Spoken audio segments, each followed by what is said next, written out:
Muy buenos días. Bien, hoy vamos a continuar con nuestro estudio sobre la vida de Jesús y vamos a regresar al Evangelio de Lucas para ver la adolescencia de Jesús. Estudiamos la infancia de Jesús en varias partes. Seguimos lo que nos dice el Evangelio de Mateo, luego nos fuimos al Evangelio de Lucas, luego regresamos a Mateo y el día de ayer no, la semana pasada vimos que José tuvo que huir a Egipto y llevarse a su familia porque Dios demostró en sueños que querían matar a Jesús, ¿verdad? Y nos enfocamos en esa parte. Vimos que Dios le reveló sueños a José que debía huir y debía permanecer en Egipto hasta nuevo aviso. Herodes mandó matar a todos los niños menores de 2 años con la intención de acabar con la vida de Jesús porque no sabía exactamente quién era. Los magos no regresaron a decirle a Herodes porque Dios les advirtió que no lo hicieran. Después de que murió Herodes, Dios le advierte de nuevo en sueños a José que regresen a Israel y después específicamente que regrese a Galilea, a Nazaret, a su tierra natal, regresan a su casa. Y al final concluimos que en el relato entre Lucas y Mateo, por lo que examinamos de las distancias en Jerusalén, de Belén a Jerusalén, de Nazaret a Belén, etcétera, etcétera, vimos que cronológicamente es muy probable que los magos, los sabios, llegaran a conocer a Jesús después de que éste fue presentado en el templo, después de los 40 días de, de purificación que tenía que esperar María. Así que concluimos que fue después. Ahora, vamos a regresar al Evangelio de Lucas porque nos narra el último registro de la vida de Jesús antes de que fuese bautizado. Se estima que fue bautizado por ahí de los 30 años. Entonces, toda la información que tenemos acerca de la vida de Jesús antes de ser un adulto de 30 años y ser bautizado, la hemos analizado excepto esta porción, que es la parte final del capítulo 2 del Evangelio de Lucas. Así que antes de empezar a estudiar, vamos a orar así como estamos. Dios, te damos muchas gracias, que si no fuese por ti no estaríamos aquí. Te damos gracias porque la Biblia afirma que tú sostienes todas las cosas con tu poder. Un momento, Señor, que tú nos abandonaras, dejaríamos de existir. No solo nosotros, tus hijos, sino la creación entera, Señor. Desaparecería porque tú sostienes y mantienes todas las cosas. A ti te ha agradado, Señor, separarnos del resto del mundo para que te conozcamos. Y es lo que nos proponemos el día de hoy, Señor. Separamos este día para dedicarlo a venir a estudiar, a venir a alabar tu nombre, a profundizar en tus escrituras, porque queremos conocerte por medio de ellas, Señor. Queremos que nos hables, que abras nuestro entendimiento para que podamos comprender qué creemos, Señor, por qué lo creemos, cómo lo aplicamos y cómo lo enseñamos a otros. Ayúdanos, Señor, a que podamos llevar a la práctica lo que sabemos, que no se convierta solo en conocimiento almacenado en nuestro cerebro, sino que podamos, Señor, crecer en sabiduría, como indica la palabra que tú creciste, Señor, cuando eras un muchacho. Gracias de antemano. Amén. Bien, vamos a Lucas capítulo 2, versículo 41 y 42. Nos narra Lucas un evento que solo él narra. Dice, los padres de Jesús subían todos los años a Jerusalén para la fiesta de la Pascua. Cuando cumplió 12 años, fueron allá, según era la costumbre. Entonces, nos deja ver primero, y podemos ver un énfasis muy claro en el Evangelio de Lucas, de que tanto Jesús como sus padres cumplían fielmente la ley de Moisés.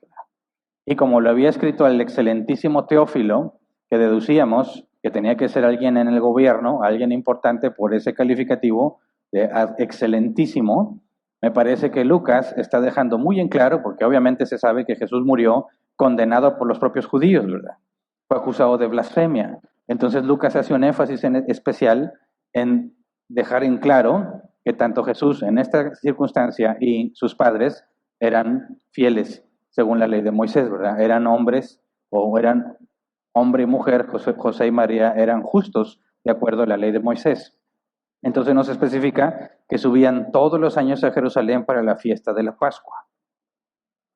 En la ley de Moisés especifica que había 3 fiestas en el año y estaban obligados todos los varones a asistir presencialmente a Jerusalén, no importa dónde estuvieran viviendo. Vamos a Éxodo 23, versículo 14 al 17. Dice, 3 veces al año harás fiesta en mi honor. La fiesta de los panes sin levadura la celebrarás en el mes de Abib, que es la fecha establecida. Fue en ese mes cuando ustedes salieron de Egipto. De acuerdo con mis instrucciones, 7 días comerán pan sin levadura. Nadie se presentará ante mí con las manos vacías. La fiesta de la cosecha la celebrarás cuando recojas las primicias de tus siembras. La fiesta de recolección de fin de año la celebrarás cuando recojas tus cosechas. 3 veces al año todo varón se presentará ante mí, su Señor y Dios. Ahora aquí no está mencionada la Pascua, pero sí está mencionada la fiesta de los panes sin levadura. Y es obligatorio asistir, no importa dónde vivas, tenías que trasladarte a Jerusalén, específicamente al templo. Bueno, cuando celebraban la Pascua, al día siguiente se celebraba la fiesta de los panes sin levadura. Así que se celebraba la Pascua en Jerusalén, ya que como quiera se tenían que trasladar. Entonces, por eso es que dice que subían todos los años a Jerusalén para la fiesta de la Pascua. Aunque no está específicamente mencionada en Éxodo 23, todos hacían el viaje, estaban ahí mínimo desde un día antes para celebrar la Pascua y luego empezar la festividad. Es decir, tenían que asegurar una estancia de mínimo 8 días, ¿verdad? Suponiendo que llegas y te vas, ¿verdad? Llegas directo a celebrar la Pascua y te vas terminándose la fiesta de los panes sin levadura. Obviamente, si te mueves con familia, ¿verdad? Vas a tomar días antes y días después para hacer ese viaje, así que es un periodo considerable, ¿verdad? Cuando dice Lucas, regresando a Lucas, los padres de Jesús subían todos los años, no está mencionado aquí Jesús, ¿verdad? Los padres de Jesús subían todos los años. Es probable que Jesús los acompañara o no, pero Lucas en el versículo 42 deja algo registrado específicamente. Cuando cumplió 12 años, fueron allá según era la costumbre. Y enfatiza que son 12 años, de manera que aquí hay algo interesante, ¿verdad? Porque si nada más Lucas quisiera relatar que José y María perdieron o extraviaron a Jesús, creo que no sería tan relevante especificar la edad. Pero si se especifica la edad, creo que es una pauta para entender que algo está pasando. Pero Lucas no nos explica. Así que tenemos que ir al contexto cultural. ¿Qué pasaba o por qué era importante la edad de 12 años en aquel tiempo?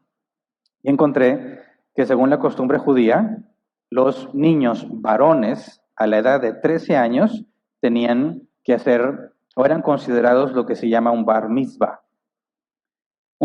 Según el griego, de donde viene, es hijo del deber o hijo de la ley. Y según una página de contenido judío donde explican esta información, encontré lo siguiente. Dice, después de los 13 años, el joven judío asume las obligaciones morales y religiosas de un adulto. A la edad de 5 años, el niño judío debe acercarse al estudio de la Biblia. A los 10 años, al estudio de la Mishnah, y a los 13 años, a los mandamientos. Entonces, prácticamente, así como nosotros tenemos en nuestra ley que a los 18 años ya eres un adulto, ellos tienen que a los 13 años ya eres un adulto. Mucha diferencia, ¿verdad? Hoy conocemos a los adolescentes de 13 años y te parece que son adultos, pero en aquel entonces ya era un adulto y ya es responsable de sus propias acciones y ya era responsable ante la congregación en observar las leyes. Es decir, si alguien de 13 años de edad cometía una falta a la ley de Moisés que ameritaba la pena de muerte, se le aplicaban porque ya es considerado capaz de tomar sus propias decisiones. Así que el hecho de que Lucas mencione los 12 años nos trae un significado muy importante a considerar. Está a punto de ser considerado adulto o mayor de edad. Ahora, un dato más tomado de esta página. Dice, 2 mandamientos o prácticas religiosas se asocian en forma particular con el bar mitzvah. La primera es el uso de los tefilín y la segunda es que puede ser invitado, al igual que los mayores, a leer la Torá en presencia de la congregación. Tefilín, ¿qué es un tefilín? Según otra información que explican los judíos, dice, son conocidos también como filacterias. Son objetos del ritual judío consistente en pequeñas cajas de cuero negro unidas por unas correas, en cuyo interior se aloja enrollado un trozo de pergamino con 4 pasajes de la Torá. Esto lo tomé de Universidad Complutense de Madrid, donde da esta información. ¿Me ponen la imagen, por favor? Quisiera que nos diéramos una idea de qué eran el tefilín o las filacterias, que es muy probable que Jesús haya cumplido con este proceso y ahorita vemos por qué. Si tú ves la imagen desde su perspectiva, a la izquierda está la cajita con los nudos para amarrártela y luego tienes a un hombre que tiene una cajita en la frente y una cajita en el brazo. Y ahí agregué el texto que venía con la imagen. Dice, una de las cajas se coloca sobre la frente, quedando así delante del cerebro, y la otra habitualmente en el brazo izquierdo para que esté junto al corazón. De manera que es algo simbólico, ¿verdad? De que tienes la palabra en la mente y tienes la palabra en el corazón. No te lo amarrabas en el pecho, sino en el brazo izquierdo cercano al corazón. Entonces, era algo que tú tenías que hacer cuando cumplías los 13 años y tenías que presentarte en el templo. Otra de las cosas que adquirías como responsabilidad es que eras considerado para ser invitado a leer la Torá, la Escritura, así le llaman, ¿verdad? Lo que nosotros llamamos Viejo Testamento, lo podías leer en la congregación. Si vamos a Lucas 4, versículos 16 y 17, dice, vino a Nazaret, donde se había criado, y en el día de reposo entró en la sinagoga conforme a su costumbre, y se levantó a leer. Y se le dio el libro del profeta Isaías, y habiendo abierto el libro, halló el lugar donde estaba escrito, y hasta ahí nos quedamos. Para que Jesús haya sido invitado a leer, tuvo que haber cumplido con todos los procesos de la mayoría de edad de los judíos y ser un bar mitzvah. Ahora, según encontré el doctor R.C. Sproul, en uno de sus escritos, dice, en tiempos de Jesús se acostumbraba que un año antes de ser bar mitzvah, su familia debía llevarlo al templo para que se familiarice con los procedimientos que realizaría al cumplir los 13 años. Entonces esto nos pone en un contexto muy interesante, ¿verdad? Jesús está a punto de ser considerado mayor de edad y lo llevan específicamente porque según la información se acostumbraba que un año antes debía ser llevado para que te empieces a familiarizar con todo lo que ibas a hacer un año después, ¿verdad? Al cumplir 13 años y que todo salga bien. Ahora, como dato adicional, las mujeres también lo hacían, pero a la edad de 12 años. A los 12 años ellas eran ya adultas y los hombres a los 13. ¿Por qué? Bueno, si tienes hijas de esa edad, te vas a dar cuenta de la enorme diferencia entre lo que piensan las niñas de esa edad y lo que piensan los niños de esa edad. A veces los niños, incluso en mis tiempos, terceros de secundaria, cerca de 15 años, todavía se juntaban a jugar con los carritos. Y las mujeres ya andaban de novias. La carne, ¿verdad? Los hombres éramos más inocentes. Pero bueno, nosotros nos tardábamos un año más, si fuéramos judíos, en ser considerados adultos y las mujeres eran más maduras. Entonces, con esta información, Lucas dice, Jesús está a punto de ser mayor de edad, lo llevan, primero, tienen que obedecer el mandamiento de presentarse todos los varones, pero cuando habla de todos los varones, en la ley de Moisés especifica que tienen que ser mayores, ¿verdad? Parte de la congregación. Los niños no tenían esa obligación. Entonces, ¿qué hace Jesús ahí? Tiene que entender cómo es el proceso porque está a punto de ser responsable, de cumplir por sí mismo con estos mandatos. Así que nos ubica en una edad crucial en la vida de Jesús, ¿verdad? Regresamos a Lucas. Lucas 2, 43 al 45. Terminada la fiesta, emprendió en el viaje de regreso, pero el niño Jesús se había quedado en Jerusalén sin que sus padres se dieran cuenta. Ellos, pensando que él estaba entre el grupo de viajeros, hicieron un día de camino mientras los buscaban entre los parientes y conocidos. Al no encontrarlo, volvieron a Jerusalén en busca de él. Ahora aquí nos da otra información, ¿verdad? Terminada la fiesta, ¿cuánto tiempo tuvieron que estar ahí por la fiesta? La Pascua, más los 7 días de la fiesta de panes sin levadura. Después de 8 días de estar ahí, decidieron regresar. Ahora, la semana pasada hicimos un cálculo, un estimado de tiempo, ¿se acuerdan? Y si recuerdan, vimos que la distancia entre Nazaret y el templo de Jerusalén, obviamente yo he tomado esa información de Google Maps en línea recta, eran 111 kilómetros. Y si para nuestro ejercicio consideramos que una persona caminando tranquilamente a un ritmo moderado le tomaría 10 minutos recorrer 1 kilómetro, el viaje de Nazaret al templo les tomaría 18.5 horas. 18.5 horas que no creo que la hagan todo en un día, ¿verdad? Mínimo tendrías que ocupar 2 días para hacer ese trayecto, suponiendo que se pueden mover y recorrer suficiente distancia, ¿verdad? Obviamente si vas acompañado de personas que tienen dificultad para moverse, el viaje te tomaría 3, 4, 5 días para poder trasladarte. Entonces nos dice aquí, van de regreso, pero el niño Jesús se había quedado en Jerusalén sin que sus padres se dieran cuenta. ¿Cómo es que no se dan cuenta? Es una de las primeras preguntas. ¿Cómo es posible que José y María estén de viaje 8 días allá y dicen, vámonos para la casa y quién sabe si Jesús va con ellos? ¿Cómo pasa eso? Si yo me pongo a pensar, o sea, en lo que yo hago, yo tengo 3 hijos, como la mayoría de ustedes sabe, y yo tengo que hacer un conteo constante de cuántos estamos en el lugar para asegurarme que ninguno me falta. 1, 2, 3, 4, 5, estamos completos. Sobre todo cuando vamos de viaje. Hace poquito, gracias a Dios, pudimos hacer un viaje y tuvimos que trasladarnos en distintos lugares. Teníamos que tener un mecanismo para asegurarnos que ninguno se quede rezagado. Entonces teníamos la estrategia, uno va adelante guiando el camino, luego van los hijos y al último va el otro. A mí me tocaba irme delante para guiar el camino, y luego mis 3 hijos y luego mi esposa al final para asegurarnos que ninguno se nos vaya a extraviar.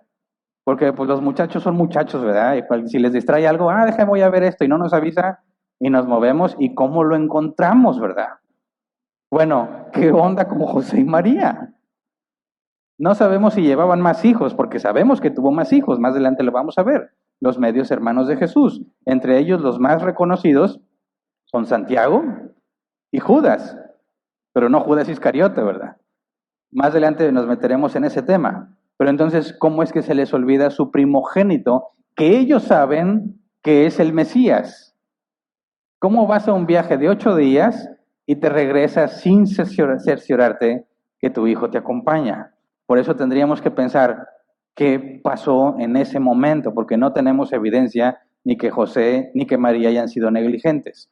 Ya examinamos la posibilidad de que José fuese negligente cuando hacen el viaje para hacer el censo, pero si nos analizamos de otra perspectiva, no es la única conclusión decir que José era negligente.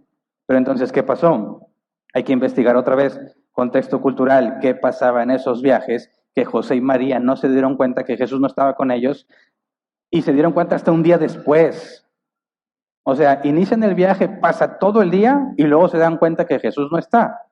Bueno, según lo que encontré en el contexto histórico, R.C. Sproul dice, se acostumbraba a realizar los viajes al templo, no solo en compañía de la familia directa, sino con primos, tíos, amigos del pueblo y de regiones vecinas. Se reunían en caravanas y servía también para protegerse de los ladrones en el camino. Y dices, bueno, como que entonces puedo imaginar que vas a un viaje y no es como cuando yo voy con mi familia y nosotros somos los únicos que nos conocemos, ¿verdad?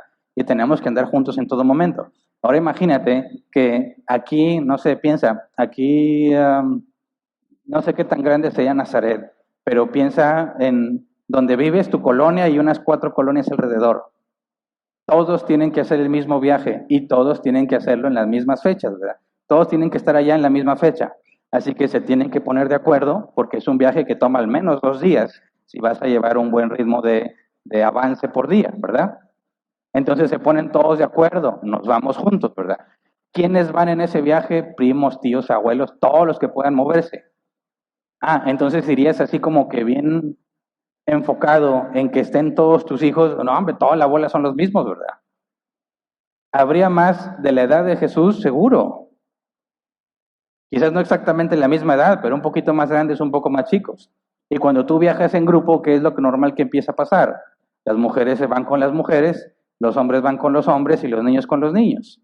Y a veces sí se revuelven, pero se hacen esta especie de grupitos. Lo puedes ver incluso cuando nos reunimos en la iglesia. Si nos reunimos familias, en algo que no tiene que ver con la reunión, ¿verdad?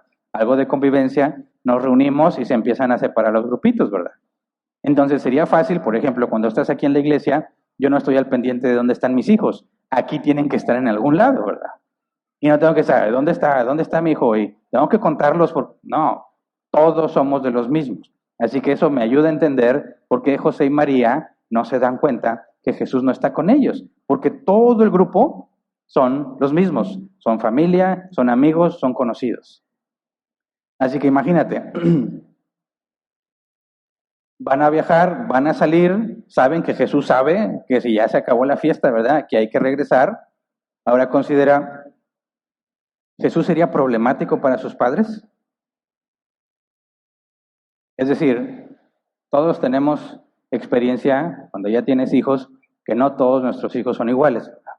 Algunos son más serios, otros son más extrovertidos, unos son más desobedientes que otros son más aventureros que otros, y siempre identificas. Por ejemplo, yo nunca me quebré un hueso de mi cuerpo y anduve saltando para arriba y para abajo, arriba de árboles, y echando maromas, y nunca me pasó eso. Pero a mis hijos sí, sobre todo a mi hijo el menor, y ahorita trae aquí trae quebrada la muñeca. A mí nunca me pasó eso, pero digo, yo tampoco hacía las cosas que él hacía, ¿verdad? Quizás uno se detenía más a pensar lo que podía pasar y otros no se detienen a pensarlo tanto. Entonces, como que tú puedes identificar, hay hijos a los que tienes que ponerles especial atención en determinadas circunstancias porque sabemos que no piensan bien las cosas. Por ejemplo, cuando íbamos a alguna alberca, mi hijo menor cuando estaba más chiquitito no le daba miedo al agua y sin saber nadar se aventaba. Entonces nosotros estábamos ansiosos asegurándonos que este niño no se acerque al agua porque no le importa, no sabe nadar, pero él ve que todos se meten al agua y se avienta. Ahora la pregunta, de ahí surge mi pregunta. ¿José y María habrían detectado algo en Jesús que dijera, este muchacho hay que cuidarlo? No lo creo. Y aparte, la Biblia afirma, el Nuevo Testamento afirma que Jesús fue sin pecado. Ahora, ¿cómo sería un hijo que nunca peca? Perfecta obediencia, ¿verdad? Cuando nuestros hijos van creciendo, vas viendo cómo piensan, cómo razonan, les empiezas a tener confianza, ¿verdad? Y ya no andas tan al pendiente porque sabes que son moderados o que ya tuvieron suficientes experiencias para que no se les ocurra hacer locuras. ¿Qué clase de hijo sería Jesús? José y María confiarían plenamente en él, yo creo, puesto que nunca ha hecho algo indebido. Y ya tiene 12 años, está a punto de ser mayor de edad. Por eso creo que puedo comprender que si Jesús jamás les ha dado un problema y viajan en pura familia, no es necesario saber el paradero exacto de Jesús a cada momento, porque saben que Jesús sabe, que Jesús es maduro, que Jesús es obediente y no hay razón para pensar que no estaría con ellos. Eso hace más sorprendente lo que pasó, ¿no crees? ¿Cómo es que Jesús se quedó sabiendo que sus padres no saben si él nunca pecó?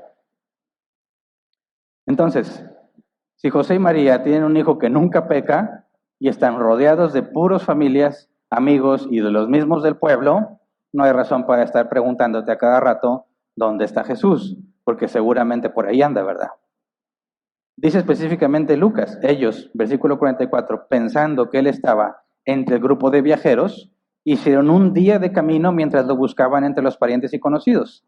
Al no encontrarlo, volvieron a Jerusalén en busca de él. Así que quiero que te imagines esta situación. ¿Quién de José y María, quién se habrá dado cuenta primero que Jesús no estaba? Me parece que la respuesta es muy clara, ¿no? La mamá gallina. Siempre necesita saber qué anda con sus pollos. El papá dice, ahí anda, ¿verdad? Pero las mamás no. Entonces imagínate que José está aquí platicando tranquilamente con alguien en el viaje, y llega María y Jesús, no sé, ¿no está contigo? ¿No? ¿No sabes dónde está Jesús? No tengo idea de dónde está. Pensé que estaba con ustedes. No, bueno, entonces vamos a preguntar allá con los tíos, el tío Chan, no sé cómo se llame, y vas y le preguntas, oye Jesús, no lo he visto. Vas con el grupito de los muchachos y Jesús, nadie lo ha visto y nadie lo ha visto y ya pasó todo un día. ¿Qué se sentirá? No sé si alguna vez te ha pasado con uno de tus hijos que no lo encuentras. ¿Alguno ha tenido esa experiencia de que se te movió y ya no lo encuentras? Y le preguntas a la gente y nadie sabe dónde está. Debe ser desesperante. A nosotros nos pasó, fue un breve instante haciendo de compras en una tienda de conveniencia, para no decir marcas. Iba nuestra hija mayor chiquita todavía y estamos de que escogiendo algo, volteas y ya no está, se siente horrible, horrible. Porque empiezas a buscar en todos lados y no se ve, corres al final del pasillo y no se ve y te desesperas. Estaba escondida abajo de algo. ¿Qué se sentirá? Que ya recorriste todo un día y no está tu hijo. Agrégale ¿Cuántas personas había en Jerusalén en esas fechas? Llenísimo. ¿Por qué? Porque todos tenían que cumplir la ley de presentarse en el templo. ¿Cuántos grupos había que salieron al mismo tiempo de Jerusalén para llegar a su tierra natal?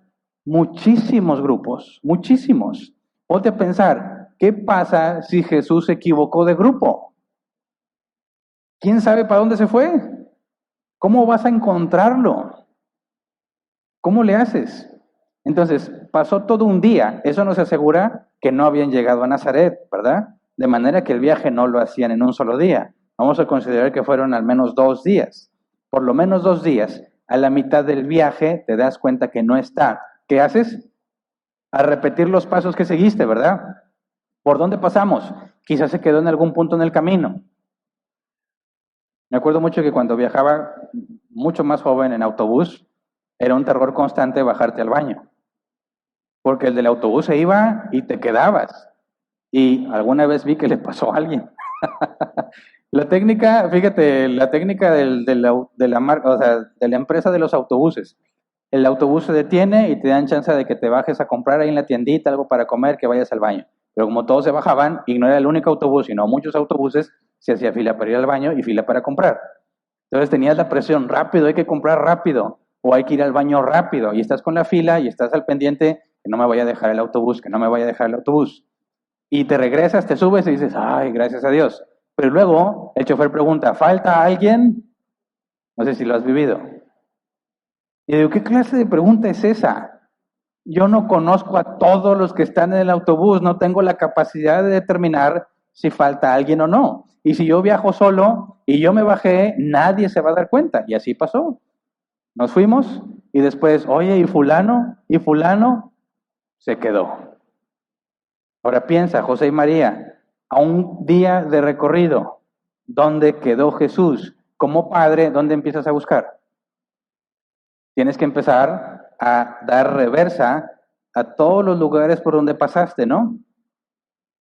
A ver, ¿dónde nos detuvimos la última vez? Vamos allá, y ahí, ¿has visto a Jesús? Es más, no tienes foto para enseñarle.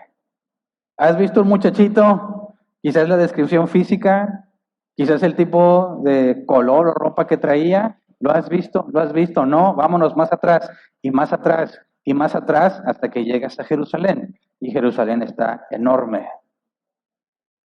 Ahora, cuando José y María llegan a Jerusalén, ¿cuántos días han pasado? 2. ¿Qué hizo Jesús solo en Jerusalén durante 2 días?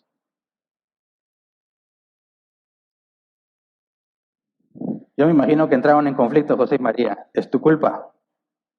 ¿Por qué no te aseguras que Jesús estuvo ahí? ¿Yo qué voy a saber, mujer? Jesús nunca ha hecho nada que me haga sospechar de él. Pero tú eres el responsable. ¿Ahora qué le vas a decir a Dios sobre el hijo que te encomendó? ¿O tú crees que María no decía nada? Imagínate la tensión buscándolo. ¿Quién es el responsable ante Dios? José. Dios le dijo a José, hazte cargo del niño. Las mujeres bíblicas luego se apoyan en eso. Es tu responsabilidad. Dios te va a demandar a ti, no a mí. Entonces, imagínate todo el peso, hay que encontrarlo. Versículo 45, al no encontrarlo, volvieron a Jerusalén en busca de él. Tienen que ir retrocediendo, ¿verdad? Versículo 46 y 47, al cabo de 3 días lo encontraron en el templo, sentado entre los maestros, escuchándoles y haciéndoles preguntas. Todos los que lo oían se asombraban de su inteligencia y de sus respuestas. Al cabo de 3 días.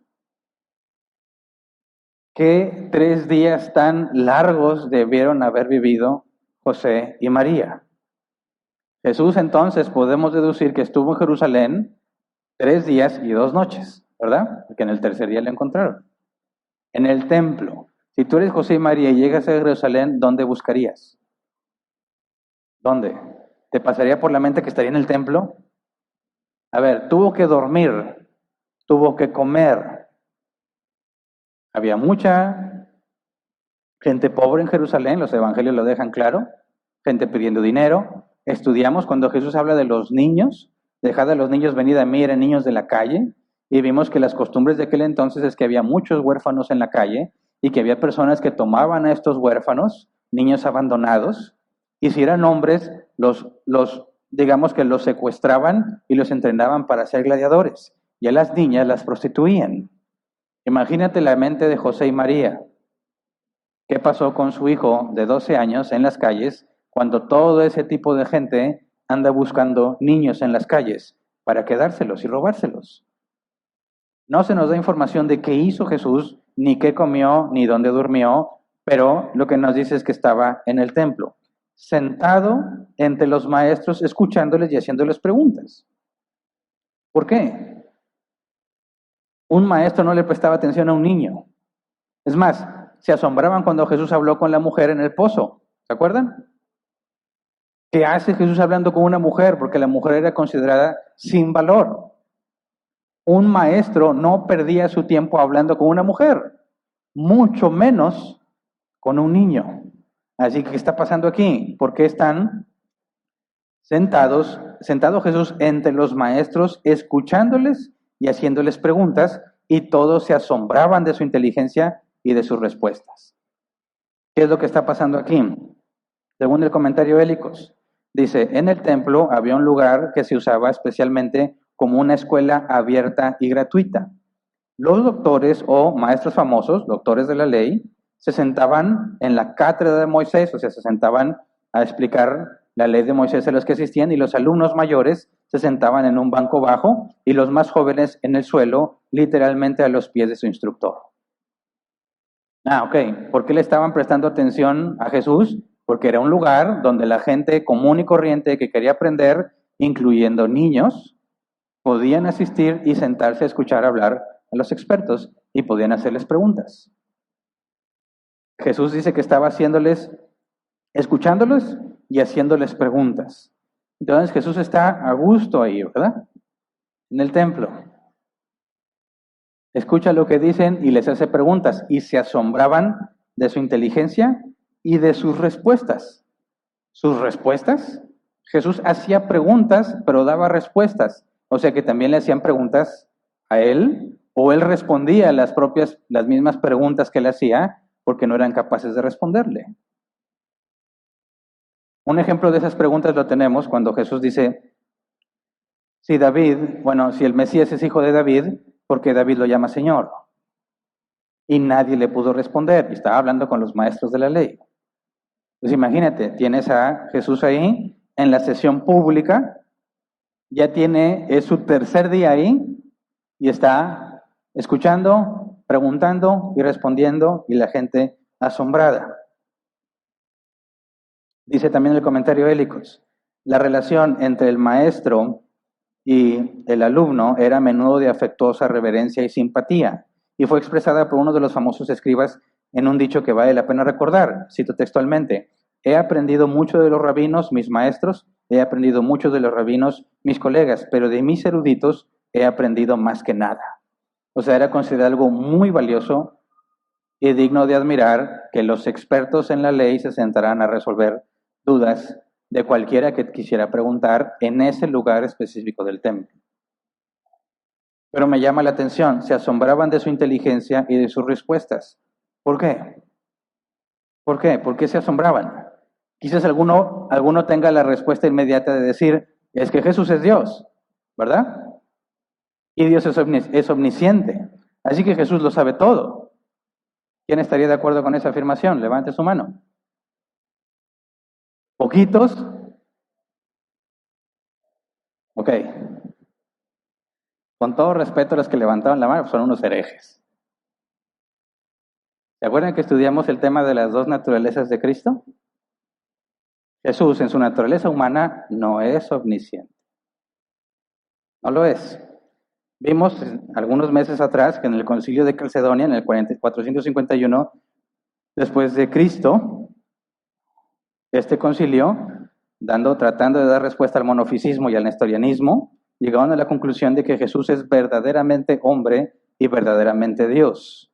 Es decir, Jesús es una persona con dos naturalezas.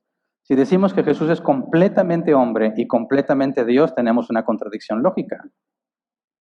Pero si decimos que es verdaderamente hombre y verdaderamente Dios, hablamos de dos naturalezas distintas en una sola persona. la naturaleza divina y la naturaleza humana.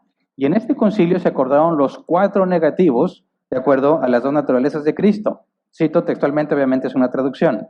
Se ha de reconocer a uno solo y al mismo Cristo, Hijo, Señor, unigénito, en 2 naturalezas, sin confusión, sin mezcla, sin división y sin separación, conservando cada naturaleza su propiedad y concurriendo en una sola persona y en una sola hipóstasis, no partido o dividido en 2 personas, sino uno solo y el mismo Hijo unigénito, Dios, Verbo, Señor Jesucristo. Así que si Jesús entra en su naturaleza humana, no puede ser omnisciente, ¿verdad? Entonces, ¿por qué se asombran? ¿Qué había en Jesús que hace que los expertos se asombren de lo que dice? No puede ser su naturaleza divina, ¿verdad? ¿Qué había? ¿Cómo explicamos esto? ¿Qué había especial en Jesús? Por eso, fíjense, les tendí una trampa haciéndoles una pregunta y cayeron redonditos. No, analiza bien, no puede ser que si Jesús es omnisciente, entonces sea un hombre como nosotros. ¿Me explico? El propio Jesús dijo, cuando le preguntaron sobre el fin, el día y la hora, nadie la sabe, sino solo el Padre. Y algunos dicen, es que Jesús no es Dios. No, espérame. Claro que Jesús es Dios, pero en su naturaleza humana no tiene atributos divinos. En su naturaleza humana no sabe. Y luego dices, pero ¿por qué en algunos pasajes dice que Jesús conocía el pensamiento de ellos? Lo mismo podemos decir de Pedro. ¿Cómo supo Pedro que Ananías y Zafira habían decidido quedarse con parte de la venta del terreno y mentirle a la iglesia? Dios se lo reveló, ¿verdad?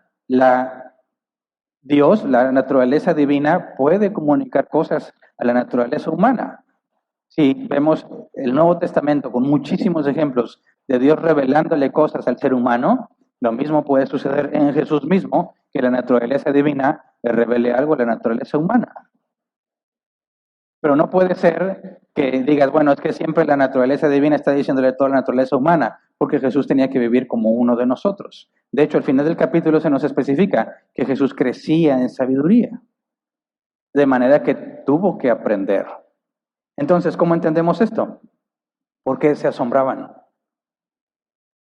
¿Qué había de especial en Jesús? Ser humano. Bueno, hay algo que hace único a Jesús, y no el hecho de sus 2 naturalezas, sino otra cosa más. No sé si alguien se acuerda que Jesús es llamado el segundo Adán. ¿Qué significa eso? ¿Cuál era la característica de Adán que nosotros no tenemos? La capacidad de no hacer el mal, porque nosotros siempre hacemos el mal, ¿verdad? Adán, cuando fue creado, tenía la capacidad de hacer el bien o de no hacer el bien. Tenía la capacidad de hacer el mal o de no hacer el mal. Después de que se rebela contra Dios y desobedece, cae bajo maldición. Y todos heredamos la capacidad de hacer el bien que tenía Adán, pero perdimos la capacidad de no hacer el mal. No tenemos esa capacidad. Y me ha tocado en otras sesiones que hay personas que no creen eso. Dicen, ¿cómo no? Yo tengo la capacidad de no hacer el mal. Claro, algunas veces te puedes refrenar, pero hay un experimento muy sencillo que te puede demostrar que no tienes la capacidad de no hacer el mal. Y simplemente es, deja de pecar. ¿Puedes? Di, hoy, a partir de hoy, en este instante, me propongo jamás volver a pecar. ¿Lo puedes cumplir?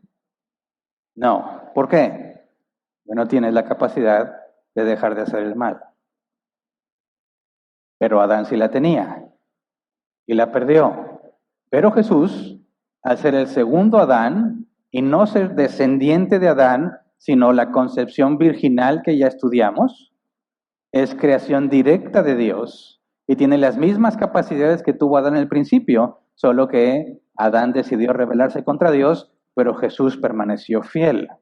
Ahora, esto conlleva muchas cosas. ¿Cuál es la consecuencia que experimentamos en nosotros mismos a raíz de la corrupción que heredamos de Adán? Dices, bueno, hago el mal, no puedo dejar de hacerlo. Mi carne es opuesta a lo que Dios quiere, ¿verdad? Es lo que dice el apóstol Pablo. Lo que no quiero hacer, termino haciéndolo. Y lo bueno que quiero hacer, no lo hago. La Biblia es clara, la carne es opuesta al espíritu y la carne no se somete a Dios. Así que yo vivo conmigo mismo como si fuese un enemigo de mí mismo, porque con la mente quiero hacer lo correcto, pero mi cuerpo se opone. Voy a estudiar la Biblia y me da sueño. ¿Por qué? Digo, ay, no, tengo mucho sueño, me pongo a hacer otra cosa y se me quita el sueño. ¿Te ha pasado? Hay que venir a la iglesia y te viene una debilidad, te mareas y, no puedo. Me voy a reportar enfermo. Vas a hablar en la iglesia y estás bien a gusto viendo Netflix. Ni mareo, ni debilidad, ni nada. ¿Por qué? La carne es opuesta al espíritu, ¿verdad? Pero hay otro concepto en teología, me llama mucho la atención. Se llama efecto noético del pecado. Nunca lo había escuchado con ese nombre, pero lo hemos estudiado sin saber que está catalogado como algo específico. Efecto noético del pecado. ¿Qué significa? Que tu capacidad de pensar y de razonar también fue afectada por la maldición, por la corrupción de Adán. No piensas correctamente, no piensas como deberías. Fíjate lo que dice el apóstol Pablo en Romanos 1, 18 al 25. Dice, ciertamente la ira de Dios viene revelándose desde el cielo contra toda impiedad e injusticia de los seres humanos que con su maldad obstruyen la verdad. Me explico, lo que se puede conocer acerca de Dios es evidente para ellos, pues Él mismo se lo ha revelado. Porque desde la creación del mundo, las cualidades invisibles de Dios, es decir, su eterno poder y su naturaleza divina, se perciben claramente a través de lo que Él creó, de modo que nadie tiene excusa. A pesar de haber conocido a Dios, no lo glorificaron como a Dios ni le dieron gracias, sino que se extraviaron en sus inútiles razonamientos y se les oscureció su insensato corazón. Aunque afirmaban ser sabios, se volvieron necios y cambiaron la gloria del Dios inmortal por imágenes que eran réplicas del hombre mortal, de las aves, de los cuadrúpedos y de los reptiles. Por eso Dios los entregó a los malos deseos de sus corazones, que conducen a la impureza sexual, de modo que degradaron sus cuerpos los unos con los otros. Cambiaron la verdad de Dios por la mentira, adorando y sirviendo a los seres creados antes que al Creador, quien es bendito por siempre. Amén. Fíjate bien, todo lo que está hablando aquí Pablo tiene que ver con la mente. Oye, pero dice el corazón. Sí, pero en griego, cardia no se refiere al órgano que bombea sangre, sino a la voluntad, al hombre interior, a tu intelecto. Todo lo que se describe aquí como un problema tiene que ver con el intelecto. El hombre natural también tiene la mente corrupta. Según Pablo, suprimen la verdad de Dios. Los no regenerados suprimen la verdad. No es que no la conozcan, es que no la quieren y tratan de eliminarla, tratan de hacerla a un lado. Se niegan a creer lo que les ha sido revelado. La propia naturaleza te muestra con la complejidad que hay, que es imposible que sea producto del azar. Dice, no tienen excusa, se niegan a honrar o dar gracias a su Creador, no quieren hacerlo. Sus razonamientos son inútiles. Su corazón sigue siendo su hombre interior, es insensato y está en oscuridad. Son necios que profesan ser sabios, son idólatras, son dados a los deseos de su carne para deshonrar sus propios cuerpos. Prefieren la mentira a la verdad. Entonces, al estar en esta condición de ser hijo de Adán, nuestro razonamiento está descompuesto, no es correcto. Y lo puedes ver con mucha claridad. Acuérdate de ti antes de ser regenerado. Cuando te hablaban de las cosas de Dios, las rechazabas, ¿verdad? Ni siquiera la tomabas como algo serio. No sé a cuántos se les dio la oportunidad de escuchar un buen razonamiento a favor de la existencia de Dios, pero la gran mayoría nunca escucha eso. Y sí, en gran mayoría los cristianos también son irracionales cuando hablan del Evangelio. Es más, ni siquiera es el Evangelio lo que dicen. Y a pesar de eso, muchos llegamos al conocimiento de Dios. Pero cuando se trata de razonar, y lo he vivido de cerca en el trabajo en el que estoy, tengo la oportunidad, como les había comentado antes, de repente hablar sobre estos temas y de presentar argumentos. Y recientemente, hace unos pocos días, un nuevo compañero salió al tema de que si creían Dios o no, y otros que lo dicen porque ya saben que ahí estoy, ¿verdad? Y que voy a decir algo. Entonces, ¿crees en Dios o no? Y voltean a verme a mí. Porque ellos ya pasaron por ahí. Ya trataron de defender su idea de que no puedes creer en Dios. Entonces, este muchacho dice, no, yo no creo. Y estaban volteándome a mí, ¿verdad? Como que a ver qué vas a decir. Y le dicen, ¿por qué no crees? No encuentro ninguna razón para creerlo. Entonces dije, bueno, hagamos esto. Si yo te explico algo razonable, algo que tú puedes concluir por medio del razonamiento que indique que es razonable creer en Dios, ¿cambiarías de opinión? Y dijo, sí, muy seguro de que no hay nada razonable a favor de la existencia de Dios. Así que le empecé a explicar brevemente. Nada, es decir, todo lo que comienza a existir tiene una causa. ¿Estás de acuerdo? Queda pensando, sí. Nada pasa así de magia, las cosas no aparecen. ¿Estamos de acuerdo? Sí. Todo lo que ves en el universo tiene una causa. No apareció de la nada. Sí, ok. El universo empezó a existir. Big Bang, me dijo. Pues sí. Sí. ¿Estamos de acuerdo hasta ahí? Sí. Entonces, si todo lo que empieza a existir tiene una causa y el universo empezó a existir, el universo tiene una causa. ¿Estás de acuerdo? Sí. Y dije, vamos muy bien, porque lo único que queda es la conclusión. Si algo causó el universo, eso que causó el universo no puede estar hecho de materia. ¿Por qué? Porque la materia comenzó a existir junto con el universo, ¿verdad? Y no puede ocupar un lugar en el espacio. ¿Por qué? Porque el espacio se creó con el universo y no le afecta el tiempo porque el tiempo comenzó con el universo. Y además, si no había nada y de repente hay algo tuvo que provocar ese cambio. Pero no puede haber una causa antes, porque esa es la primer causa. Así que esa primer causa tuvo que tomar la decisión de crear algo, lo que indica que es una persona. Dicen, ¿cómo una persona si no existía el universo? No, me refiero a persona en cuanto al hecho de que eres consciente de ti mismo y tomas decisiones de las cuales eres responsable. No como el animal, que según la circunstancia o según el instinto reacciona, sino que es una decisión consciente. Por eso requiere ser una persona.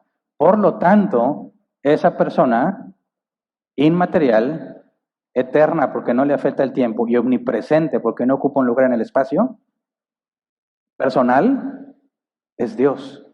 Y se quedó pensando. ¿Qué te parece razonable? Y dijo, sí, pero no lo creo. ¿Por qué no lo crees?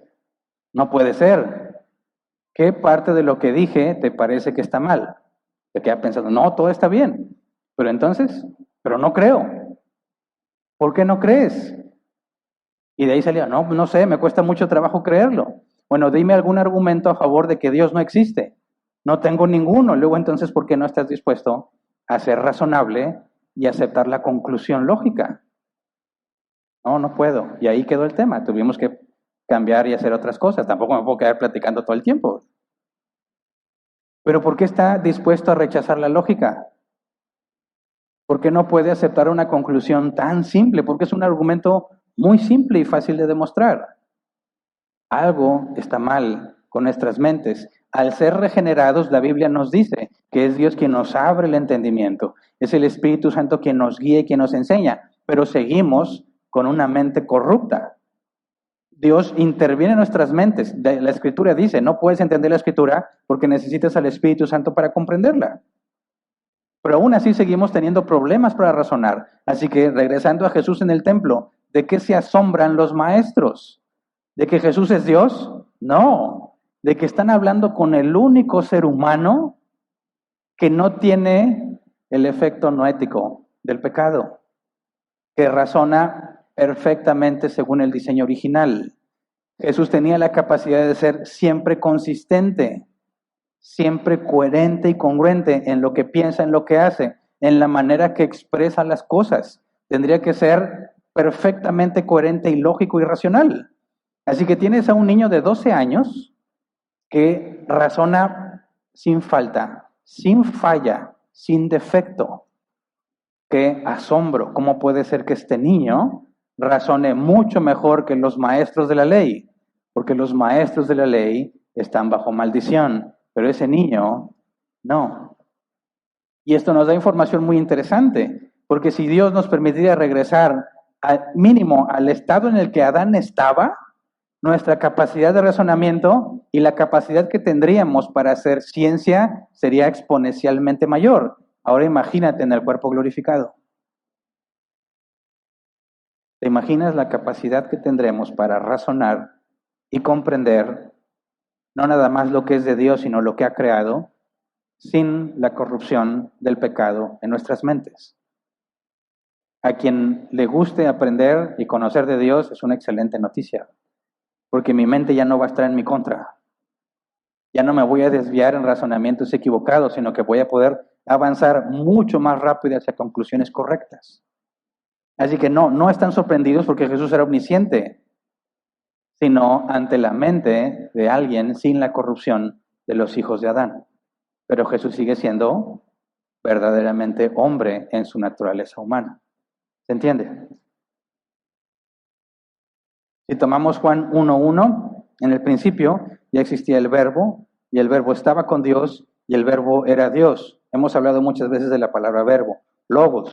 Según el diccionario del Hebs, la expresión del pensamiento. Tú no puedes saber lo que una persona piensa a menos que te lo diga, pero para que te diga lo que piensa tiene que hablar con lógica, tiene que ser racional, si no, no entiendes. Cuando la Biblia dice que Jesús es el logos, es la base de donde viene la palabra lógica.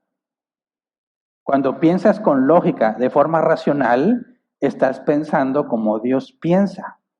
Así que fíjate bien, es pecado si no piensas racionalmente. ¿Verdad? Porque estamos haciendo algo opuesto a la naturaleza de Dios. Lo bueno es la naturaleza de Dios. Lo malo, lo que no se conforma a la naturaleza de Dios. Un cristiano que no piensa racionalmente, que no usa correctamente la lógica, peca. Jesús nunca pecó. Imagínate los argumentos que presentaba a los maestros de la ley. Sería asombroso. Entonces, regresamos a Lucas. Lucas 2, 46 y 47. Al cabo de 3 días lo encontraron en el templo, sentado entre los maestros, escuchándolos, y haciéndoles preguntas. Yo me pongo en lugar de los maestros y digo, ¡qué presión! Imagínate que estás hablando con alguien que nunca deja de ser coherente y analiza todo lo que tú estás diciendo. Va a detectar muchos errores que te van a dejar de evidencia.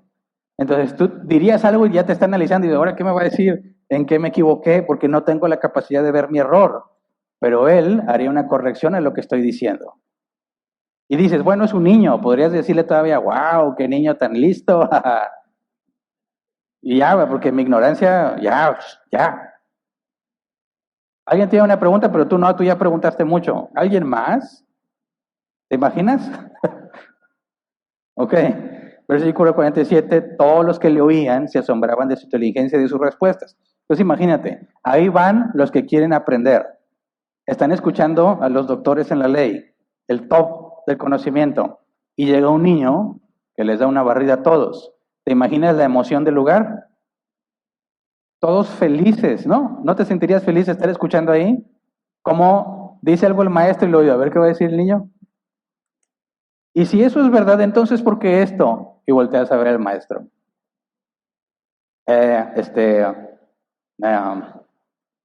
Buen punto, hijo, buen punto. Hay que pensarlo más a detalle y te das cuenta que les está poniendo una arrastrada, como decimos acá. No pueden contestarle. Qué interesante reunión. Pero ¿cómo estaban José y María cuando llegaron? ¿Cómo se sentían José y María cuando ven a Jesús y todos felices ahí? Y ellos tienen 3 días angustiadísimos porque no encuentran a Jesús. ¿Cuál es la reacción de una madre cuando encuentra a su hijo que se le perdió y ya se dio cuenta que no le pasó nada malo, no se lo llevaron los ladrones, ni los rateros, ni lo secuestraron, y está bien a gusto la criatura? ¿Cómo reaccionan las mamás? O eres una mamá que dice, ay, mi hijo te encontré, no pasó nada. Oye, huerco, ¿qué te pasa? ¿No te das cuenta de lo que está pasando? Bueno, ¿qué fue lo que dijo María? Lucas 2:48. Cuando lo vieron sus padres se quedaron admirados. Hijo, ¿Por qué te has portado así con nosotros?, le dijo su madre. Mira que tu padre y yo te hemos estado buscando angustiados. ¿Qué hizo? Fue a regañarlo. Pero la Biblia afirma que Jesús nunca pecó. Entonces, ¿por qué lo regaña? ¿Tenía razón María o no? Piénsalo bien. Jesús nunca hizo nada indebido. Sin embargo, Él sabe que sus padres terrenales no saben que Él está allí. ¿Les pudo haber dicho? Sí, ¿verdad? No lo hizo. ¿Qué responde Jesús? Lucas 23, 49, 50. Perdón, Lucas 2. Me fui bien lejos. Lucas 2, 49, 50. ¿Por qué me buscaban? ¿No sabían que tengo que estar en la casa de mi padre? Pero ellos no entendieron lo que les decía. No sé si, como yo, encuentras aquí un problema para explicar lo que está pasando. ¿Cómo? A ver, Jesús ve que está toda angustiada María y que ya pasaron 3 días, ¿verdad? Y María le dice, ¿qué te pasa? ¿Por qué nos haces esto? Estamos todos angustiados porque no te encontramos. Y Jesús le dice, ¿por qué me buscabas? ¿No sabían que tengo que estar en la casa de mi padre? ¿Cómo? ¿Qué significa eso? Eso significa que María y José están mal, porque ya deberían de saber, ya tenían la información necesaria para que supieran, y no concluyeron bien, y no encuentran a Jesús, y se enojan con Jesús, y Jesús les dice, el problema no es mío, es algo que tú ya debes de saber.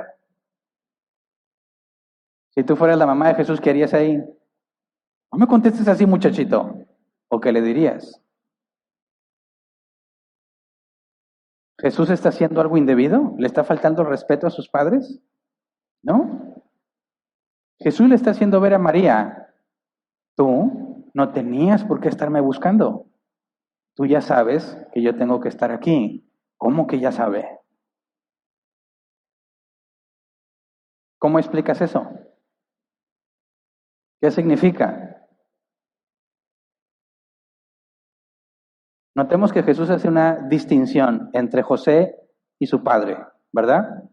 María le dice, regresémonos a ese versículo, ¿por qué te has portado así con nosotros?, le dijo su madre. Mira que tu padre y yo te hemos estado buscando angustiados. Tu padre y yo, ¿de quién está hablando María? De José, ¿verdad? Jesús es su hijo adoptivo. Jesús dice, ¿por qué me buscaban? ¿No sabían que tengo que estar en la casa de mi padre? ¿De quién está hablando Jesús? ¿De José? No puede ser José. ¿Por qué? Porque si Jesús dijera que tiene que estar en la casa de José, se hubiera ido con ellos, ¿verdad? Pero está en el templo. ¿Y el templo es la casa de quién en ese entonces? Del Padre, de Dios.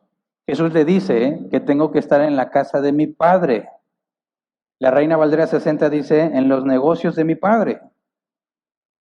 ¿Qué le está diciendo a María? José, no es mi Padre. Mi Padre es el Padre. Por eso es Padre con P mayúscula en la traducción. Tengo que estar, dice la Reina Valera 60, en los negocios, en los asuntos de mi Padre. No con ustedes, no con José, sino con mi Padre. María, ya deberías saber eso. ¿Qué te está haciendo entender Lucas al registrar eso? Que Jesús a los 12 años estaba consciente de quién era y de la responsabilidad que tiene por hacer la voluntad del Padre.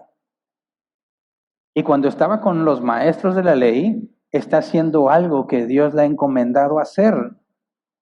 Así que no nada más estaba preguntando, sino que estaba instruyendo por medio de preguntas que no tienen respuesta, que él mismo aclara, como sucedió en otros casos en los evangelios. Y eso ya lo deberían de saber José y María. Es decir, Jesús está diciendo, yo tengo un asunto que tratar que es más importante que cualquier otra cosa de las que yo tengo que hacer, y es obedecer a mi Padre. La propia Escritura le enseña, es necesario obedecer a Dios antes que a los hombres. De hecho, Jesús dice algo muy similar a los discípulos en Juan 4, 31 al 34. Dice, mientras tanto sus discípulos le insistían, Rabí, come algo.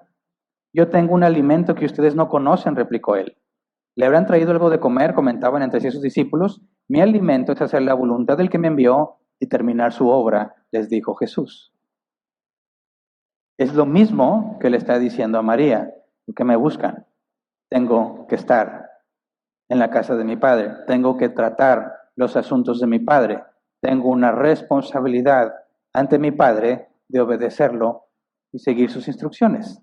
Jesús mismo, y lo vamos a ver más adelante, dijo que él solo hizo lo que su padre le ordenaba hacer. Y que lo que él decía no era suyo, sino de su padre. Así que el hecho de que Jesús quedara en el templo tenía que ver con él obedeciendo a Dios, y José y María tienen que saber que aunque vive con ellos, su misión es más importante que ellos mismos. De manera que el error no fue pensar por qué se nos perdió Jesús, sino asumir que Jesús, a punto de cumplir su mayoría de edad, sería como cualquier otro niño de su edad. No, es un niño humanamente como cualquier otro de su edad, pero sin la corrupción de Adán. Pero es el Mesías. Dice el versículo 50, que José y María no lo entendían, ¿verdad? Dice, pero ellos no entendieron lo que les decía. Versículos 51 y 52. Así que Jesús bajó con sus padres a Nazaret y vivió sujeto a ellos, pero su madre conservaba todas estas cosas en el corazón. Jesús siguió creciendo en sabiduría y estatura y cada vez más gozaba del favor de Dios y de toda la gente. Así que fíjate, José y María no entendieron. Jesús sabe que no le entienden, pero obedece y se regresa con ellos a Nazaret. Jesús les está diciendo, yo tengo una misión que cumplir. Tengo que atender estos asuntos y son mi prioridad máxima. Un niño de 12 años consciente de eso. José y María no entienden, se regresan a Nazaret. Yo creo, por lo que Jesús hacía con sus discípulos, que explicaba cosas que la gente no entendía y luego se los explicaba con detalle a los discípulos para que comprendieran. Yo creo, y eso ya es conjetura mía, que en el camino de regreso les tuvo que explicar. O si tú fueras papá de Jesús, no le dirías, a ver, explícame cómo está eso. O nada más dirías, ¿quién sabe qué dijo? Pero bueno, y nos vamos. No. ¿Cómo voy a ser responsable de Jesús si Él me dice que yo estoy mal? Llego todo angustiado, cansado, por fin lo encuentro y termino regañado. Porque no concluí correctamente. Fíjate, no razonar en términos bíblicos, quizás José y María tenían información de sobra, desde que Simeón y Ana en el templo le dieron información de quién era Jesús y que se le dijo a María que una espada le atravesaría el cuerpo, ¿verdad? Haciendo referencia al sufrimiento que experimentaría al ver lo que pasaría con Jesús. María está toda angustiada y resulta que Jesús está haciendo lo que debe de hacer porque para eso vino al mundo. Y María y José tienen que decir, es cierto, este niño está a nuestro cuidado, pero no es nuestro niño. Él tiene cosas que cumplir para Dios. De manera que ellos tienen que hacer un paso atrás y decir, hágase primero la voluntad de Dios antes de lo que nosotros creemos que debe de hacerse. Debe ser un parteaguas para la vida de José y María a partir de ese momento. Dice, pero su madre conservaba todas estas cosas en el corazón. Las tiene que estar procesando, ¿verdad? Jesús siguió creciendo en sabiduría y estatura y cada vez más gozaba del favor de Dios y de toda la gente. Está hablando de los aspectos del ser humano. Creciendo en sabiduría. No en conocimiento nada más, sino sabiduría. Sabemos que Jesús tenía que estudiar las Escrituras, ¿verdad? Lo dictaban las costumbres de su pueblo en las edades que correspondía, pero él especialmente, ¿verdad? Sabía quién era. Tiene que conocer a la perfección la palabra de Dios. Y no es que le haya recibido una descarga de toda la Escritura en su cerebro, porque dice aquí, crecía en sabiduría. Así que leía, por supuesto, pero también aplicaba. Iba avanzando. Estatura, físicamente se iba desarrollando, gozaba del favor de Dios, está hablando de su santidad perfecta y de toda la gente, el socializar con los que están alrededor de él. Todo lo estaba haciendo bien. En todo fue avanzando sin pecado, sin defecto, sin falla. Y este es el último, digamos, el último registro de una experiencia de Jesús antes de que se bautice. Porque tanto Mateo, después de lo que leímos la semana pasada, como Lucas, cortan el registro de la vida de Jesús y luego te remontan a cuando se bautizó, explicando primero quién es Juan el Bautista. Es muy poca la información que tenemos sobre la niñez de Jesús, pero nos tomó 4 semanas estudiarla. Y podemos seguramente profundizar mucho más si tuviésemos más conocimiento y mejor capacidad de razonamiento. Pero luego viene la vida, así que no vamos a terminar si vemos todo lo que Jesús hizo, ¿verdad? Pero nos vamos a ir centrando en las cosas principales. Y lo que sigue a continuación es su bautismo.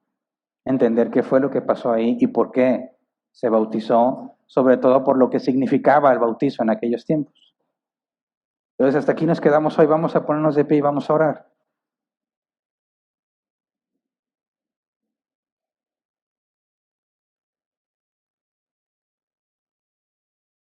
No sé cómo lo veas tú, pero estudiar esto a mí me trajo mucha felicidad. No sabes el problema que es razonar correctamente, avanzar llegando a conclusiones correctas. Cuando te propones hacerlo y profundizar, te das cuenta de la enorme necesidad que tenemos de una mejor mente, de cómo nos es complicado avanzar. Pasa el tiempo, adquieres experiencia y dices, era algo muy fácil que pude haber entendido, pero nunca lo entendí. Hasta después de ciertas cosas digo, era tan obvio, estaba tan a la vista, pero no tuve la capacidad de verlo. Y si tu deseo es conocer cada vez más de Dios, eso es algo que te frustra, porque no puedes. Tendrías que dedicar muchísimo tiempo y no se puede porque tienes que vivir. Tienes que buscar el sustento para ti y para tu familia. Tienes que entender las cosas de este mundo, como dijo Pablo con respecto a los casados. Qué bueno sería que Dios me quitara todos los problemas de mi mente para poder avanzar sin estorbo en el conocimiento de Dios. Qué triste que tengamos ese problema en nuestras mentes, pero qué buena noticia que en el cuerpo glorificado será mucho mejor que incluso cuando Adán fue creado. Y que tendremos acceso directo a la información porque nos relacionaremos cara a cara con Jesús, con Dios encarnado en Jesús. ¿Te imaginas lo que vas a poder aprender o no te interesa aprender de Dios? La ciencia tiene que ver con Dios. La Biblia es la base de toda ciencia. Si no hay Dios, no puedes hacer ciencia. No puedes buscar orden en el universo si no hay un logos que trae orden al universo. Así que no estoy hablando nada más de teología, sino de toda la ciencia que se va a poder avanzar y encontrar y descubrir en la creación de Dios. A mí me hace sentir muy bien, digo, quiero pensar que falta mucho para que me muera, pero nadie sabe cuándo se va a morir. Pero pensar en la muerte no como algo que nos da miedo, al contrario, el día que te mueres fue el último día que estuviste limitado aquí, el último día que luchaste contra ti mismo, el último día que ves a Dios como por medio de un espejo. Y cuando Pablo habla de espejos, no está hablando de los espejos modernos, ¿verdad? Sino de bronce ahí aplanado que medio daba un reflejo. No se parece en nada a los espejos actuales. Dice, vemos como por medio de un espejo. Vemos muy limitado, pero lo veremos tal cual es. Por eso es que el día en que un cristiano muere debe ser el día más feliz de ese cristiano en sus días en la tierra. Y los que nos quedamos vivos deberíamos tener sentimientos encontrados, porque nos duele la pérdida pero la inmensa alegría de saber a dónde Él va debería también inundarnos. La muerte es dolorosa para el mundo, para nosotros también, pero no estamos sin esperanza. Por mucho que pudo haber aprendido aquí, en cualquier instituto bíblico más prestigioso y lo que seas, no se compara con el día en que veas a Jesús cara a cara en el estado intermedio, cuando mueres. Y no hay comparación entre el estado intermedio y el cuerpo glorificado en la resurrección. Así que los cristianos vivimos en este mundo con la esperanza de llegar allá. No deseando ya irme, ¿verdad? Sino confiando en que ese día llegará y que hoy tengo cosas que hacer, porque mis días se acabarán hasta que Dios acabe su obra conmigo y a través de mí. Todo lo que Dios ordenó para mi vida se va a cumplir, porque es Él quien lo va a hacer. El día que yo acabe la tarea que se me asignó, ese es el día que me muero. Nadie sabe qué tanto nos queda pendiente por hacer, hasta qué edad nos va a dejar. Pero el día que acabe mi tarea aquí, va a ser el día en que podré ver a Jesús cara a cara. Y ese es el deseo de todo aquel que se dice hijo de Dios. Estar cara a cara con su Creador. Así que vamos a orar. Señor, te pedimos, te rogamos, como hiciste con tus discípulos, ábrenos el entendimiento, Señor. Somos como ellos cuando les dijiste que torpes y duros son para entender lo que han dicho los profetas.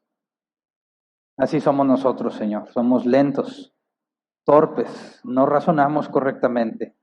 Algunas cosas las concluimos bien, en otras nos desviamos. Estamos dispuestos incluso a discutir con otros cristianos defendiendo nuestras conclusiones, ignorando, Señor, que tenemos una mente defectuosa. Fuimos regenerados, pero aún no somos librados de esta carne. Ayúdanos, Padre, a conocerte cada vez más dentro de los límites que has establecido. Ayúdanos, Señor, a convertir en sabiduría lo que nos enseñas, el conocimiento que adquirimos. Que cuando venimos a este lugar, Señor, no nos vayamos con la mente llena de conocimiento, sino que ese conocimiento, Señor, se convierta en sabiduría y podamos enseñar a otros. Ayúdanos a comprender, Señor, todo lo que hemos creído, por qué lo creemos, cómo lo aplicamos, cómo lo convertimos en sabiduría y cómo lo enseñamos a otros. Concédenos, Padre, dentro de nuestras limitaciones y nuestra ignorancia, al menos ser reconocido como tus discípulos, gente indocta, dice la Reina Valera 60, gente indocta, no preparada, sin conocimiento, pero se ve que han estado con Jesús. Señor, enséñanos a hablar la verdad con gracia en el momento oportuno. Enséñanos a hablarlo con claridad.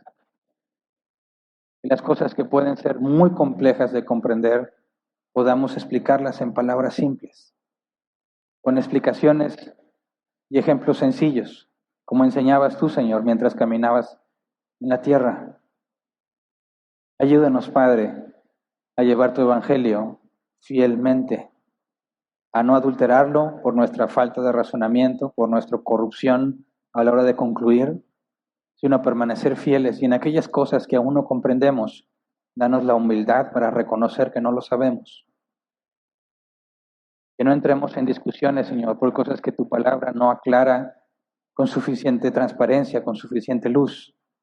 Que podamos reconocer que todos estamos limitados, que por eso mientras no contradigamos tu palabra, Señor, hay muchas cosas que escapan de nuestro entendimiento, pero que un día, esperamos, un día, Señor, nos revelarás. Y entonces tendremos claro si nos equivocamos, si habíamos acertado, pero ya nada de eso importará porque estaremos delante de ti. Gracias. Gracias porque somos necios y aún así nos enseñas. Gracias porque somos distraídos y no nos importa muchas veces avanzar en el conocimiento de tu palabra, pero tienes paciencia, Señor, y nos guías y nos enseñas y tu Espíritu Santo nos recuerda lo que nos has enseñado. Ayúdanos, Padre, a reconocerte en todos nuestros caminos, a tomarte en cuenta antes de cualquier decisión que vayamos a tomar, de usar todo lo que nos has enseñado para tomar decisiones correctas, para razonar correctamente, Señor, de manera que podamos parecernos cada vez más a ti. Como dice tu palabra, que podamos tener la mente de Cristo. Sabemos que es imposible alcanzarlo en esta corrupción, pero ayúdanos a crecer cada vez más hasta que lleguemos a la estatura del varón perfecto, Señor, en la glorificación. Gracias, porque no merecemos nada de lo que nos has dado. No merecemos para nada que nos expliques. Pero como le dijiste a tus discípulos, Señor, a ti te ha placido enseñar a los que son como niños. Les niegas el conocimiento, les niegas la sabiduría a los sabios, pero se las revelas a los que son como niños. Señor, danos la humildad que antecede la sabiduría. Danos la capacidad de ser enseñables, de ser conscientes de lo mucho que ignoramos, Señor. Mientras más aprendemos, más conscientes, Señor, debemos ser de lo mucho que ignoramos. Así que te rogamos que hagas de nosotros embajadores dignos, congruentes, coherentes, racionales cuando hablan.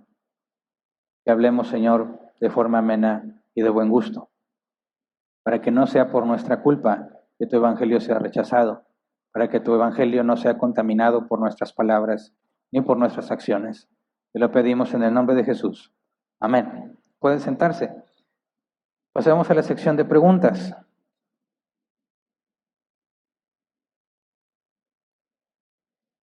Si es que las hay, si hay, bueno, trataré de responderlas con mi razonamiento defectuoso.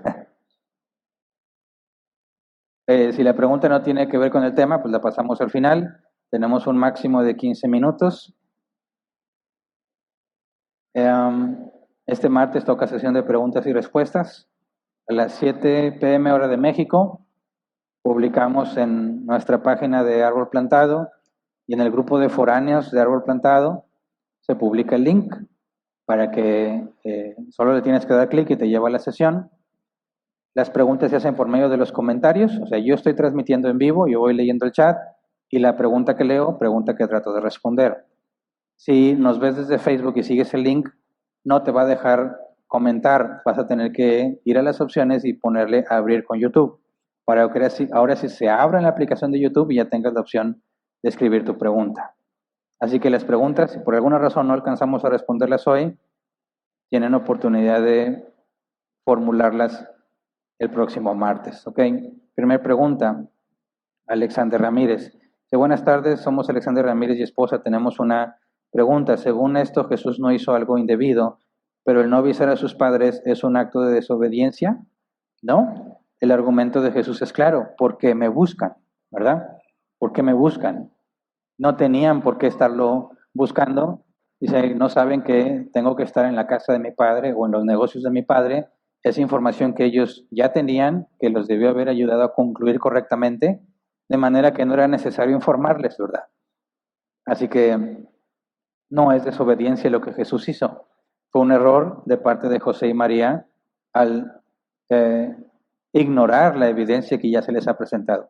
De hecho, Jesús regañó también a sus discípulos, ¿verdad? Cuando no pudieron echar fuera un demonio, Jesús dijo públicamente ante todos los presentes, generación incrédula y perversa, me lo sé en la Reina Valera 60, generación incrédula y perversa, ¿hasta cuándo tendré que estar con ustedes? ¿Hasta cuándo tendré que soportarlos?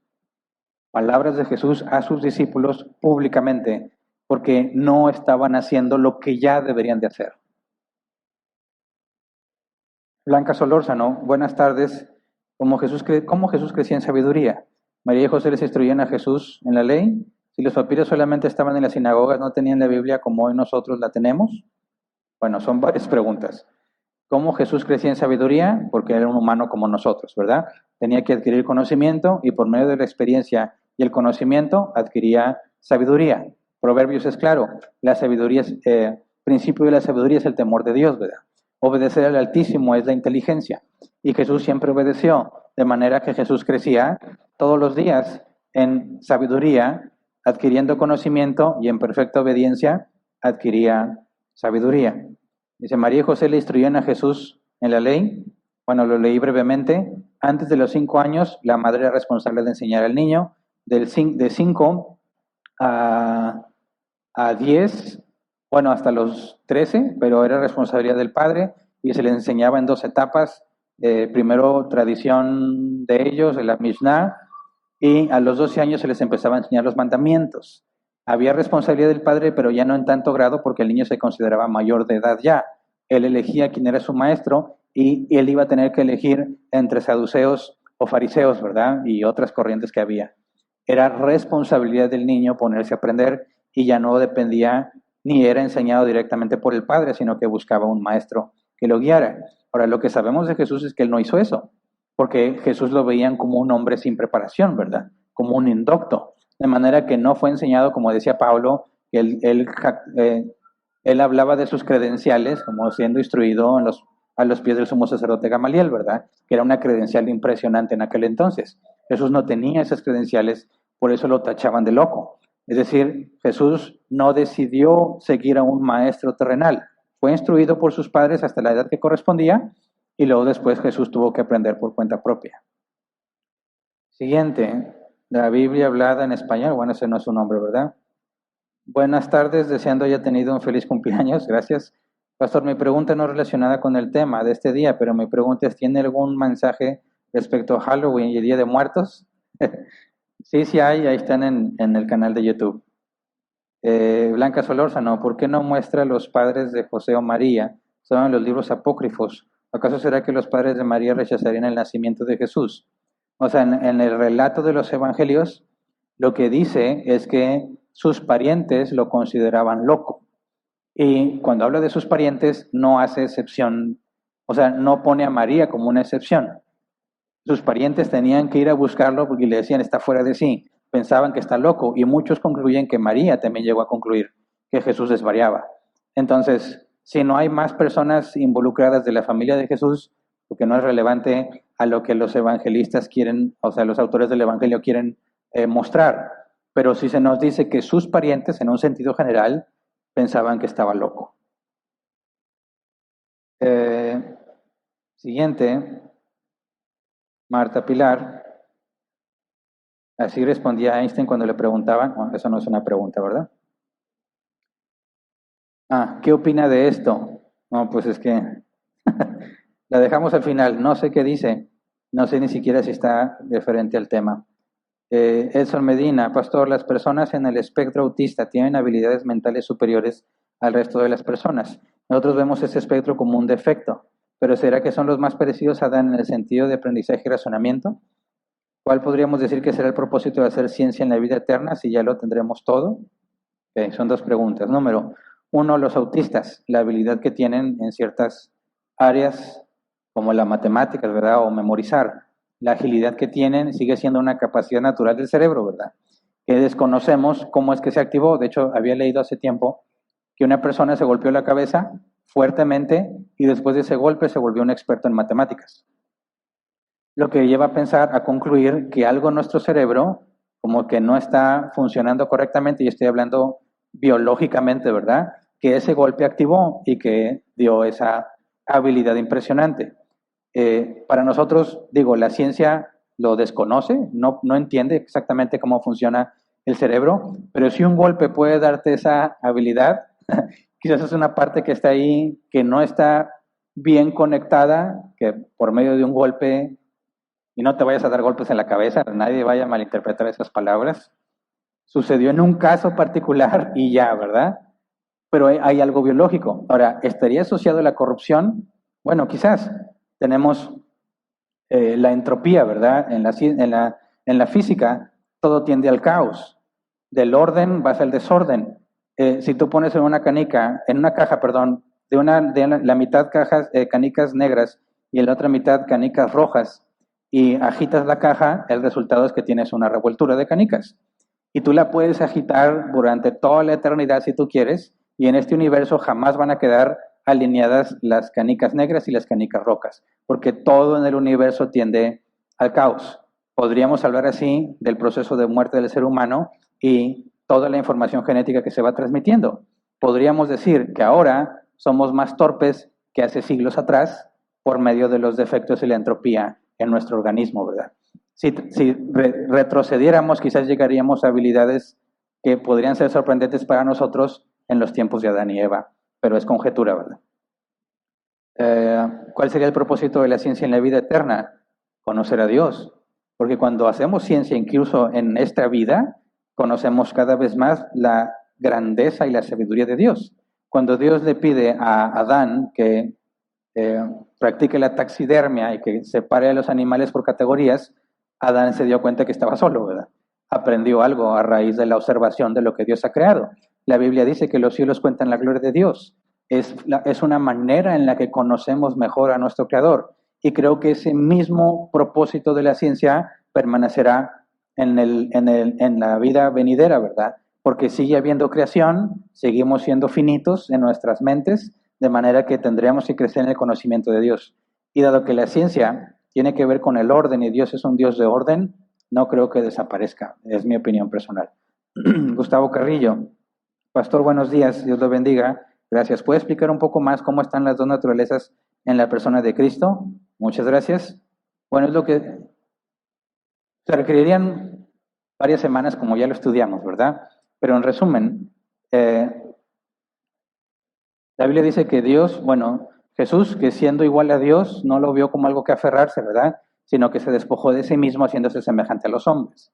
Sabemos que no dejó de ser Dios porque sería una contradicción lógica. Dios no puede dejar de ser Dios, ¿verdad? Dice, oye, pero no es omnipotente, sí, pero de acuerdo a su naturaleza. Entonces Jesús no dejó de ser Dios, pero el apóstol Pablo nos dice que se despojó de sí mismo haciéndose semejante a nosotros. Entonces su naturaleza divina permanece intacta, pero decimos, adquiere una naturaleza humana.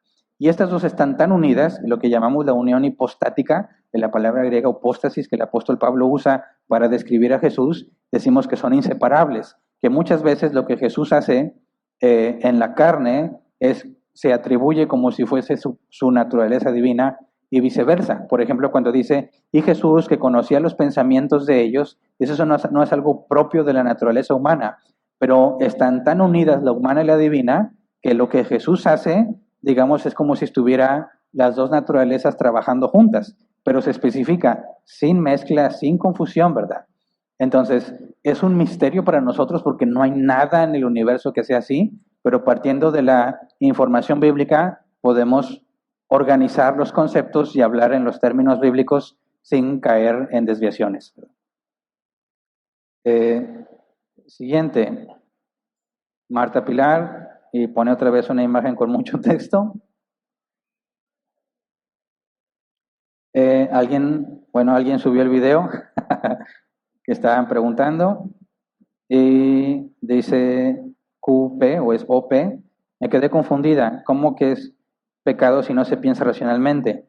Todo me parecía congruente hasta que llegó eso, porque anteriormente dijo que tenemos una naturaleza corrompida y no podemos pensar correctamente aún siendo salvos. ¿Por qué entonces Dios dice que nuestros pensamientos no son los nuestros? ¿Será que sus pensamientos no son los nuestros? Mira, el hecho de que hayamos sido regenerados no significa que ya no pecamos, pecamos todos los días, de muchas maneras. Entonces, cuando pensamos o tratamos de definir el mal es la ausencia del bien, ¿verdad? El mal no es algo, es lo que pasa cuando no hay algo. Por ejemplo, la ceguera no es algo, es la ausencia de la vista. El frío no es algo, es la ausencia del calor. La sordera es la ausencia de la capacidad de oír. El mal no es algo en sí mismo, no es un ente, no es una sustancia. Es lo que pasa cuando no está el bien. Cuando nosotros hablamos del bien, hablamos de Dios. Su naturaleza es nuestro estándar de lo que es el bien. Por lo tanto, tienes que ser como Dios, crecer cada vez más a la estatura del varón perfecto. Decimos que hacemos algo malo cuando hacemos algo que Dios no haría, ¿verdad? Algo que es opuesto a su naturaleza. Entonces decimos que mentir es malo porque Dios no miente, ¿verdad? Robar es malo porque Dios no roba. Entonces, si Dios, lo que nos dice Juan, versículo 1 del capítulo 1, Jesús es el logos. En el concepto griego el logos es lo que le da orden al universo. Se nos traduce como verbo y creo que hay mucha pérdida en esa traducción porque para nosotros no tiene sentido la palabra verbo.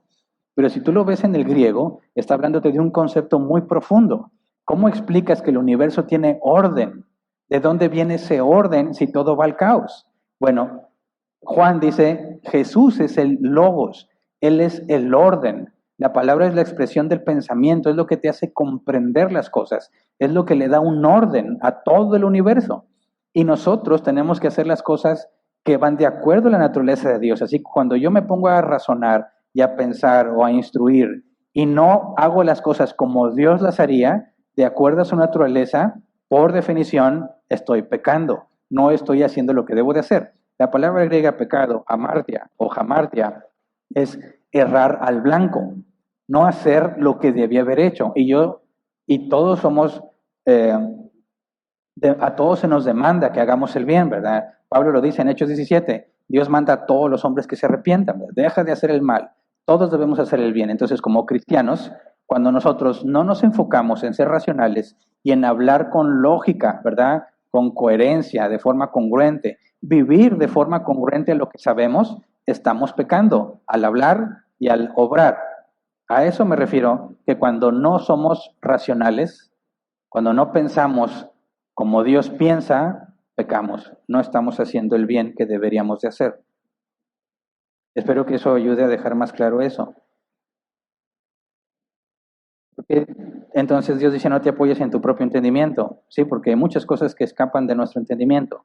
Lo puedes ver, uno que ya está más viejo, no tan viejo, aquí hay más viejos que yo. Uno que ya está viejo, volteas a ver lo que hacen los jóvenes y dices, les falta mucho, mucho les falta. Un problema que yo veo claramente en los jóvenes es que saben muy poco, pero piensan que saben mucho. Y piensan que eso que saben es todo lo que hay que saber. Y que si ellos no ven nada más es porque no existe. Y así deciden. Y se equivocan mucho. Confían tanto en su entendimiento y en su conocimiento que cometen muchos errores. Lo sé porque lo viví. Y yo le diría, no confíes en tu mente. Pero entonces, ¿en qué voy a confiar? En la palabra de Dios. ¿Me explico? No razones como tú crees, razona bíblicamente. No digas, pues no hay nada, entonces no hay ningún peligro, no tiene por qué salir mal, cuando la Biblia advierte mucho de nuestras emociones y de nuestros pensamientos. Nuestra naturaleza pecaminosa nos lleva a justificarnos mentalmente. Hasta el peor asesino se justifica. Es que me hicieron enojar, es que no pensé que fuera a pasar, o sea, ahora resulta que tiene una buena razón para hacer lo que hizo. Todos nos convencemos mentalmente de que lo malo que estamos haciendo en realidad no es tan malo, y ahí hay una muestra de que no te puedes apoyar en tu propio entendimiento. Pero eso no significa que todo lo que piensas está mal, ¿verdad? Si te apegas a la escritura y razonas tomando la escritura como base, puedes confiar en que estás tomando buenas decisiones. Quizás no es todo el bien que pudiste haber hecho porque nos falta capacidad, pero estamos avanzando. La vida cristiana es un proceso gradual de crecer en santidad, ¿verdad? Gradual. Para algunos de nosotros es mucho más lento que para otros, pero tiene que haber un crecimiento. Ok, se me acabó el tiempo, ¿verdad? Quedó una pregunta pendiente. Bueno, entonces terminamos con la transmisión. Esperamos que todos los que nos siguen en línea sigan perseverando con nosotros y si Dios lo permite nos vemos la próxima reunión.